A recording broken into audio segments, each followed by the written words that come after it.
नमस्कार दोस्तों, स्वागत है अपनी YouTube channel top trending GK में। दोस्तों इस वीडियो में देखने वाले हैं ग्रुप डी एग्जाम 17 सितंबर 2022 के सेकंड शिफ्ट में पूछे गए जीके प्लस साइंस के 41 सवाल देखेंगे। आंसर सहित जो भी कैंडिडेट ने एग्जाम दिया कमेंट सेक्शन में बताना कितने सवाल आपने करेक्ट किए, यहाँ से भी एज ए आंसर की के रूप में बताना। तो इन सभी अभ्यर्थियों का बहुत बहुत धन्यवाद जिन्होंने रियल और ऑथेंटिक सवाल है वो टेलीग्राम पर सेंड किए थे। सवाल नंबर 1 आपके सामने, न्यूमेरिकल है साइंस का, इजी। V बराबर 10 वोल्ट है। जब धारा आपकी V 10 हो तो तब धारा प्रवाहित हो रही है 0.5 एम्पियर। V को यहाँ पर 20 वोल्ट कर दिया जाए तो धारा है वो क्या होगी। एक तरीके से आपको प्रथम केस में R निकालना है, प्रतिरोध निकालना है। V बराबर IR से आप R निकालेंगे। R बराबर क्या हो जाएगा, V अपॉन I हो जाएगा। तो V यहाँ पर 10 दे रखा है, I दे रखा है 0.5। 0.5 यानी 1/2, 2 ऊपर चला जाएगा 20 हो जाएगा, या फिर आप ऊपर नीचे 10 से मल्टीप्लाई कर दीजिएगा, 100/5 हो जाएगा, ये भी 20 हो जाएगा। तो 20 ओम तो आपका प्रतिरोध आ गया। अब सेकंड केस में आपको निकालना धारा, धारा आ जाएगा V/R हो जाएगा। V यहाँ पर 20 वोल्ट दे रखा है, R भी 20 है, तो 1 एम्पियर हो जाएगी धारा सेकंड केस में। आप डायरेक्टली भी कर सकते थे, आपको पता है जब V I के समानुपाती है, जितना V बढ़ेगा उतना I भी आपको बढ़ाना है एक तरीके से। तो V 10 से 20 वोल्ट हुआ, कितना हुआ, दोगुना हुआ, तो I को भी आपको एज ए दोगुना करना है, तो 1 एम्पियर आप डायरेक्टली भी आंसर ला सकते हो। आगे बढ़े उससे पहले मैं आपको बता दूं टेक्स्ट बुक की तरफ से धमाकेदार डील 16 से 19 सितंबर के मध्य क्वार्टर डिस्काउंट ऑफर चल रहा है। 25% का डिस्काउंट मिलेगा TTG के कूपन कोड के साथ में, यदि आप टेक्स्ट बुक पास लेते हो टेक्स्ट बुक ऐप या फिर वेबसाइट से। तो टेक्स्ट बुक से क्या बेनिफिट है, अनलिमिटेड मॉक टेस्ट सभी एग्जाम्स के एक ही पास में, जैसे ईयरली टेक्स्ट बुक पास वैलिडिटी है ना, जितने चाहिए मॉक टेस्ट लगेगा। 580 प्लस एग्जाम्स के सेम एग्जाम पैटर्न और डैशबोर्ड पर आधारित है, ताकि आपका टाइम मैनेजमेंट बेहतर हो, जितनी अच्छी प्रैक्टिस होगी कॉन्फिडेंस बढ़ा रहे, ऑल इंडिया की रैंक एग्जाम से पहले पता चले कौन सा सेक्शन वीक के समय रहते उसको बूस्ट कर सके, ये सभी फायदेमंद रहता है मॉक टेस्ट से। मॉक टेस्ट से ये सोचकर मॉक टेस्ट मत लगाना कि मॉक टेस्ट से ही क्वेश्चंस पूछे जाते हैं। बहुत कम क्वेश्चन चांसेस रहते हैं कि मॉक टेस्ट से डायरेक्टली पूछे जाते हैं। आपकी प्रैक्टिस के तौर पर मॉक टेस्ट है वो इंपॉर्टेंट हो जाता है। तो लिंक आपको डिस्क्रिप्शन बॉक्स में दे दी जाएगी। टेक्स्ट बुक ऐप और वेबसाइट पर जाकर TTG के कूपन कोड से आप ये डिस्काउंट ले सकते हो। अगला सवाल है, कार्बन आसानी से यौगिक क्यों बना देता है। कार्बन में यौगिक बनाने की प्रवृत्ति इसलिए है क्योंकि ये सहसंयोजक बॉन्डिंग करता है। इसके बाह्यतम कोश में 4 इलेक्ट्रॉन वैलेंसी जो 4 रहती है ना, तो ये क्या करेगा, 4 इलेक्ट्रॉन अन्य ग्रहण भी नहीं कर सकता है क्योंकि 8 इलेक्ट्रॉन से आपका स्थायित्व आएगा, और 4 इलेक्ट्रॉन त्याग भी नहीं सकता है। तो उस केस में ये शेयरिंग करेगा, क्या करेगा, शेयरिंग करेगा।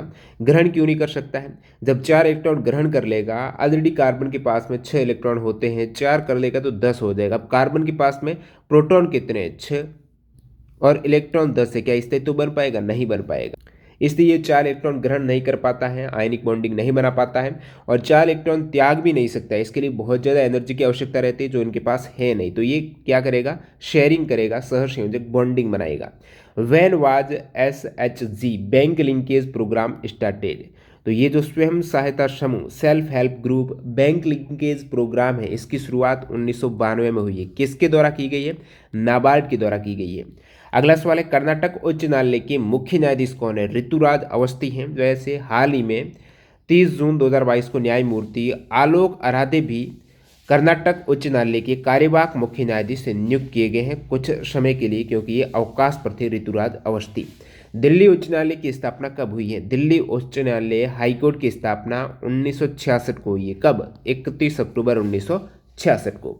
2 ट्रेनों की टक्कर को रोकने के लिए रेलवे के द्वारा किसका परीक्षण किया जाता है। कवच टेक्नोलॉजी है, बार बार रिपीट हो रहा है, इससे पहले 2000 किलोमीटर का आ चुका है। कवच टेक्नोलॉजी में 2000 किलोमीटर तक के रेल नेटवर्क को कवच के तहत लाने की योजना है। 2022 के बजट में ये घोषणा हुई है। अब एक और इससे जुड़ा हुआ सवाल पूछा कि रेलवे ट्रैक पर जो पशु आ जाते हैं उनसे होने वाली दुर्घटना को रोकने के लिए कौन सा टेक्नोलॉजी रेलवे यूज़ करता है। जिन भी कैंडिडेट को इसका आंसर पता है कमेंट सेक्शन में ज़रूर बताना।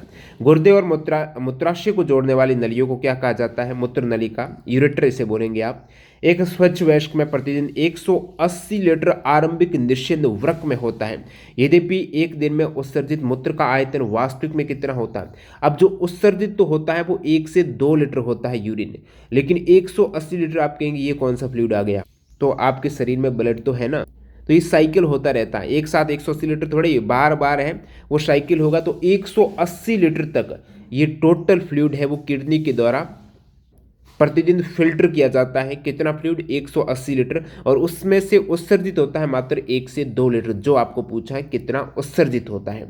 इनमें से किसका क्वथनांक सर्वाधिक है, ये आपकी विकल्प थी। तो सर्वाधिक है, बार बार पूछा जा रहा है भाई, एसिटिक एसिड है, 3 बार बता चुका हूं मैं। किस समूह के तत्वों की बाहरी कक्षा में 7 इलेक्ट्रॉन होते हैं? हेलोजन है ना, 17वां ग्रुप है तो 7 इलेक्ट्रॉन, 16वां ग्रुप है तो 6 इलेक्ट्रॉन, ठीक है। 15वां ग्रुप है 5 इलेक्ट्रॉन, 14वें में 4 है, 13वें में 3 है, पहले में 1 है, दूसरे में 2 है।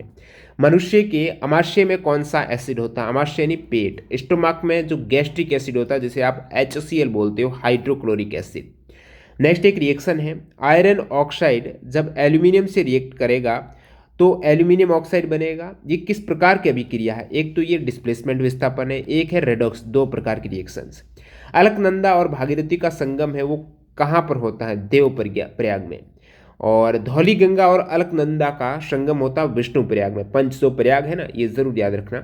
अलकनंदा नंदाकनी का होता है नंद प्रयाग में, अलकनंदा पिंडर का होता है कांड प्रयाग में, मंदाकिनी अलकनंदा का होता है रुद्र प्रयाग में। नेक्स्ट वाला देखते हैं, वस्तु की ऊंचाई 1 सेमी, अवतल दर्पण का आवर्धन 2 सेंटीमीटर, तो प्रतिबिंब की ऊंचाई क्या होगी? भाई आवर्धन होता क्या है? आवर्धन की आपको डेफिनेशन पता है, तो आवर्धन बराबर हाइट ऑफ इमेज बटा हाइट ऑफ ऑब्जेक्ट है। तो हाइट ऑफ इमेज आपको फाइंड आउट करनी है, प्रतिबिंब की ऊंचाई h डैश फाइंड आउट करनी है, ऑब्जेक्ट की हाइट है 1 बराबर आवर्धन आपको दे रखा 2, तो h डैश बराबर कितना हो जाएगा? 2 सेंटीमीटर। नेक्स्ट वाला आवर्धन मतलब क्या हुआ कि वस्तु कितना गुणा, सॉरी प्रतिबिंब कितना गुणा बड़ा है वस्तु से। तो प्रतिबिंब 2 है, वस्तु 1 है, तो कितना गुणा? 2 गुणा बड़ा है, तो वस्तु होगी ऑटोमेटिकली आपकी इमेज 2 हाइट हो जाएगी। आवर्त सारणी में समूह में ऊपर से नीचे जाने पर तत्वों की ऊर्जा या उसका आकार पर क्या प्रभाव पड़ेगा? आवर्त सारणी में आप अप टू डाउन आएंगे ना, आकार तो बढ़ेगा, और आवेश का भी साथ में मेंशन था। तो आवेश है, बात करूं प्रभावी नाभिकीय आवेश की, वो घटेगा, आयनन ऊर्जा भी घटती है। नेक्स्ट सवाल, ड्री फेस्टिवल किस राज्य के लोग मनाते हैं? शायद MTS में ये सवाल हाल ही में आया था 22 में। ड्री फेस्टिवल है अरुणाचल प्रदेश में मनाया जाता है। कृषि उत्सव है जो वेट राइस कल्टीवेशन है, ड्री फेस्टिवल ये अरुणाचल प्रदेश का। नेक्स्ट वन यहाँ पर पार्श्वनाथ टेम्पल, पार्श्वनाथ का पूछा दोस्तों ना कि पार्श्वनाथ का। पार्श्वनाथ खजुराहो मध्य प्रदेश में है। पार्श्वनाथ भी एक मंदिर है जैन धर्म का जो कि झारखंड की गिरिडीह जिले में है। अब खजुराहो में पार्श्वनाथ मंदिर है, आदिनाथ को समर्पित है, जो मध्य प्रदेश में पूछा आपको। फोटोसिंथेसिस के दौरान अपशिष्ट पदार्थ कौन सा होता है? पौधे छोड़ते हैं, O2 है, यही हो जाएगा। किस आर्टिकल के तहत केंद्रीय बजट को वार्षिक वित्तीय विवरण के रूप में निर्दिष्ट किया गया है? आर्टिकल 112। योजना आयोग का गठन कब हुआ है? 1950 में, और इसका खत्म हो गया था ये 13 अगस्त 2014 को। फिर 2015 में नीति आयोग का गठन किया गया। वर्ण परिचय जो अभी भी बच्चों की बंगाली वर्णमाला सिखाने के लिए इस्तेमाल होने वाली पहली पुस्तक मानी जाती है। वर्ण परिचय के लेखक कौन है? तो ये है दोस्तों ईश्वर चंद्र विद्यासागर। इनके द्वारा 1855 में लिखित ये प्रवेशिका बंगाली प्रवेशिका है। नगर पालिका कचरा संग्रहण के लिए 2 प्रकार के कूड़ेदान उपलब्ध कराती है, एक नीले रंग का, एक हरे रंग का। तो आपको पूछा तो जैव निम्नीकरणीय कचरा होता है ना, वो कौन से डस्टबिन में आप डालेंगे? जैव निम्नीकरणीय का मतलब है बैक्टीरिया वगैरह के द्वारा वो निम्नीकरण हो जाता है। तो वो दोस्तों हरे रंग का डिब्बा होता है ना, उसमें जैव निम्नीकरणीय कचरा जैसे कि रसोई में हो गया, जो अन्य पौधे और जानवरों का कचरा है, या फिर जो मिट्टी में गाड़ने के पूरा तरह सड़ जाता है, जैसे कि बात करूँ सब्जियों के छिलके हैं, ठीक है, कच्चा भोजन है, कटे हुए फल है, ये अपशिष्ट शामिल रहते हैं जैव निम्नीकरणीय कचरा हरे डिब्बे में। नीले रंग में जो प्लास्टिक जो आप रिसाइकिल के काम करके यूज कर सकते हो, पुनः प्रायोज्य दोबारा यूज कर सकते हो, तो अखबार है, मैगजीन है, कार्डबोर्ड है, खाने की टिन है, कांच की बोतल है, प्लास्टिक की बोतल है, ये नीले रंग के डिब्बे में। या फिर इसको ऐसे बोलें कि ग्रीन वन है वो वेट वेस्ट है, जो कि गीला कचरा है ना वो हरे में, और जो ड्राई वेस्ट है वो ब्लू कलर डस्टबिन में। नेक्स्ट सवाल, रेडॉक्स रिएक्शन में क्या होता है? और कुछ स्टूडेंट बताने कि अपचय कौन सा है वो आपको आइडेंटिफाई करना था। तो रेडॉक्स में ऑक्सीकरण और अपचयन दोनों होता है। कौन सा पर्वत दर्रा कुल्लू घाटी को हिमाचल प्रदेश की लाहौर और स्पीति घाटियों से कनेक्ट करता है? रोहतांग पास है जहाँ से अटल टनल गुजरती है। चींटी को काटने पर कौन सा रसायन का प्रयोग किया जाता है? चींटी के डंक में सोडियम हाइड्रोजन कार्बोनेट जिसे आप बोलते हो बेकिंग सोडा, इसका उपयोग होता है। काफ़ी बार पूछा जाता है कौन सा सॉल्यूशन प्रयोग करते हैं, तो कैलामाइन सॉल्यूशन। इसमें होता क्या है? Zinc carbonate. कौन सी शास्त्रीय भाषा नहीं है? 6 शास्त्रीय भाषा तमिल है, संस्कृत है, कन्नड़, तेलुगु, मलयालम और ओडिया है। 2021 में आईसीसी हॉल ऑफ फेम में शामिल भारतीय खिलाड़ी कौन है? विनू मांकड़ को किया गया है 2021 आईसीसी हॉल ऑफ फेम में शामिल। तो आईसीसी हॉल ऑफ फेम में शामिल कितने क्रिकेटर है भारतीय, आप देखिएगा, विनू मांकड़ है, सचिन तेंदुलकर है, राहुल द्रविड़, अनिल कुंबले, इसके बाद कपिल देव और बिशन बेदी, सुनील गावस्कर। तो 7 भारतीय क्रिकेटर हैं आईसीसी हॉल ऑफ फेम में शामिल हैं। किनको कब किया गया है? जैसे 2019 में सचिन तेंदुलकर को, 18 में राहुल द्रविड़ को, इनसे पहले 15 में अनिल कुंबले को, 10 में कपिल देव को, 9 में बिशन बेदी और सुनील गावस्कर को। इंपॉर्टेंट फैक्ट है, काफी बार एग्जाम में पूछा हुआ सवाल है। उत्तल दर्पण में फोकस बिंदु कहाँ होता है? दर्पण के पीछे होता है उत्तल दर्पण में। तो यदि बिजली 5 रुपये पर यूनिट उसकी रेट हो तो 100 वाट का एक बल्ब 30 घंटे प्रतिदिन यूज हो रहा है, तो मई माह में बिजली का बिल क्या होगा? तो सबसे पहले आपको चाहिए कितना किलोवाट आवर यहाँ पर खपत हो रही है, और मई माह में कितने दिन होते हैं? 31 दिन होते हैं। अब किलोवाट आवर आपको कैलकुलेट करना है, जैसे कि 100 वाट में कितने किलोवाट होंगे, आप कहेंगे 1000 से भाग दो पहले, तो आप ये 1000 100/1000 किलोवाट, और आवर कितने हैं? 10 घंटे, एक दिन में 10 घंटे, लेकिन ये 31 दिन जलता है ना, इसको आपको कैलकुलेट करना पड़ेगा। 3 जीरो से 3 जीरो कैंसिल आउट हो जाएगा। 31 आपकी किलोवाट आवर बोलूँ या फिर 31 यूनिट की खपत हुई है। एक यूनिट की रेट 5 रुपये है, तो 31 की कितनी हो जाएगी? 31 की हो जाएगी आपके 155 रुपये। अगला सवाल देखते हैं, कर्मचारी को नियमित वेतन के अतिरिक्त मिलने वाली सुविधाएं क्या कहलाती है? प्रति शिफ्ट 1-2 सवाल आपके आ रहे हैं इकोनॉमिक्स के। तो कर्मचारी को नियमित वेतन तो मिलता ही है, साथ ही साथ जो बोनस मिलता है ना, अतिरिक्त सुविधाएं मिलती है ना, उसे आप फ्रिंज बेनिफिट बोलते हो। जैसे पेंशन प्लान हो गया, उनका कोई हेल्थ वगैरह इंश्योरेंस है, अनएम्प्लॉयमेंट इंश्योरेंस प्रोग्राम है, प्रॉफिट शेयरिंग है, वैकेशन पे मिलता है, ठीक है। ये सभी एक्स्ट्रा जो बेनिफिट है ना, इसे फ्रिंज बेनिफिट बोलते हैं। अगर किसी सर्किट में 40 ओम का प्रतिरोध हो और 10 ओम और एक प्रतिरोध हो, दोनों ही श्रेणी क्रम में 20 वोल्ट की बैटरी से जुड़े, तो कुल प्रतिरोध है 50 ओम।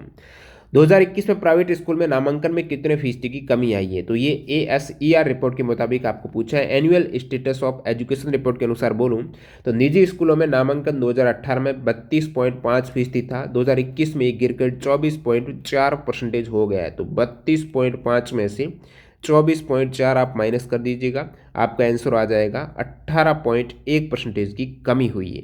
18 नहीं, सॉरी, 8.1% की कमी ये हुई है। निजी स्कूल, प्राइवेट स्कूल है, उनके एनरोलमेंट में 8.1% की इस रिपोर्ट के मुताबिक कमी देखी गई। ग्रुप डी में सेम सवाल आया था, गवर्नमेंट स्कूल के केस में कितनी वृद्धि देखी गई है, और यहाँ पर कमी का पूछा है, तो उसमें मैंने वो डाटा सारा बताया था। गवर्नमेंट स्कूल की बात करूं, सरकारी स्कूल में पढ़ने वाले छात्रों का रेशियो 2018 में 64.3 था, ये 21 में बढ़कर 70.3% हो गया है। 6 से 14 आयु वर्ग के बच्चे की बात हो रही है। एक अदर रिपोर्ट है जो जून 2022 में भी आई है, सरकारी रिपोर्ट है। उनके मुताबिक 2019-20 में पहले जो नामांकन था सरकारी स्कूल में वो 131 मिलियन था, और 2021-22 में ये 3% बढ़ा है, 135 मिलियन हो गया। और निजी स्कूल में उल्टा हुआ, 3.1% के आसपास कमी देखने को मिली है नामांकन में 2019-20 से 2020-21 में, ठीक है। 98.2 मिलियन था, अभी ये 95.1 हो गई। ये अदर रिपोर्ट है, आपको एसर के अनुसार पूछा तो वो करेक्ट हो जाएगा।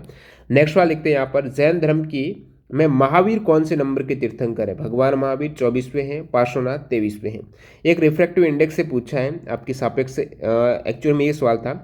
फ्लिंट कांच का अपवर्तनांक आपको 1.69 दे रखा है, जल का अपवर्तनांक 1.33 दे रखा है, और फ्लिंट के कांच के सापेक्ष में जल जब किरण जाएगी तो कितना मुड़ेगा? भाई जब फ्लिंट के कांच का अपवर्तनांक ज़्यादा है, जल का कम है, तो जल सघन से विरल में आ रही है तो दूर हटेगी। अब आपको पूछा किसके सापेक्ष है, जल से कांच में जा रही है या कांच में जल से जा रही है, तो कंसेप्ट आपको पता होना चाहिए। ज़्यादा अपवर्तनांक से कम अपवर्तनांक में आ रही है, यानी सघन से विरल में आ रही है, अविलंब से वो क्या होगी? दूर हटेगी।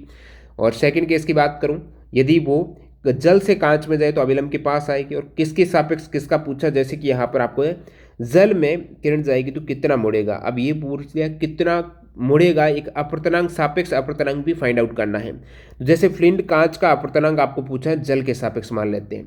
फ्लिंट कांच का निकालना है, जल के सापेक्ष अपवर्तनांक, जिसका निकालना उसको ऊपर रखेंगे, किसके सापेक्ष निकालना उसको नीचे रखेंगे, तो ये 1.2 के आसपास आ जाएगा। यदि इसका उल्टा पूछा है कि जल का अपवर्तनांक फ्लिंट कांच के सापेक्ष, तो जल का ऊपर रखेंगे, ठीक है, फ्लिंट कांच के सापेक्ष। जब सवाल में अपवर्तनांक दिया रहता है ना तो ये कंसेप्ट लागू होता है, और जब सवाल में वेग दिया रहता है तो इसका उल्टा कंसेप्ट लागू करना होता है। जैसे वेग दिया रहता है, अपवर्तनांक फाइंड आउट करना है, ठीक है। आपको 2 वेग दे दिया और पूछ लिया अभी कांच का अपवर्तनांक क्या होगा, जल के सापेक्ष, और कांच में वेग दे दिया प्रकाश का और जल का दे दिया, तो जिसका पूछा उसको नीचे रखेंगे उस केस में, वेग दिया रहता है तो। नेक्स्ट सवाल, महिलाओं में होने वाला प्रथम मासिक धर्म है, रिपीटेड सवाल है, रजो दर्शन है और एक रजो निवर्ती से भी पूछा हुआ सवाल है लास्ट में जो होता है। गर्भ निरोधक गोलियां कैसे काम करती हैं, वो ओव्यूलेशन को रोक देती है, अंडे को ओवरी से निकलने से एक तरीके से ये हार्मोन रहते हैं रोक देते हैं। किसी प्रिज्म में प्रकाश का टकराना अपवर्तन कितनी बार होगा, प्रिज्म में 2 बार होता है, जब एंटर करता तब, जब बाहर निकलता तब, 2 बार करेक्ट है। शरीर में एंठन किसके कारण होती है, स्टूडेंट बोल रहे हैं लैक्टिक एसिड नहीं था, यानी आपको दिया है कि O2 की कमी। भाई एंठन कब होती है, जब श्वसन में O2 नहीं होता है उस केस में एंठन हो जाएगी आपकी, लैक्टिक एसिड बन जाएगा वहां पर, यानी दर्द होगा। पंचायत राज का चुनाव कौन करवाता है, राज्य निर्वाचन आयोग, आर्टिकल 243 के 1 में वर्णित है। अनुच्छेद 32 संवैधानिक उपचारों का अधिकार से एक सवाल पूछा है, सवाल में लैंग्वेज स्टूडेंट को समझ में नहीं आ रही, कोई बता रहे कि एक संविधान से था, इनमें से कौन सा संवैधानिक उपचार है, उसमें था यूपीएससी आयोग। भाई ये कैसे ऑप्शन दे रहे हैं संवैधानिक उपचारों में। एक खेती का नाम पूछा था, केरल एमपी ऐसे ऑप्शन थे, ये भी एग्जैक्ट नहीं मिला है। अच्छा ये तो वही होगा, ड्रीप फेस्टिवल का ही होगा, ड्रीप फेस्टिवल है। देखते बाकी इसके अतिरिक्त था तो ये आप बताना कमेंट सेक्शन में। तो ये आपके सामने सवाल है जो सेकंड शिफ्ट के हैं 17 सितंबर के। मिलते हैं 18 सितंबर के वीडियो के साथ में, तब तक के लिए यदि कोई कैंडिडेट मॉक टेस्ट ज्वाइन करना चाहता है टीटीजे के कूपन कोड यूज़ कर लेना टेस्ट बुक पर। Bye bye.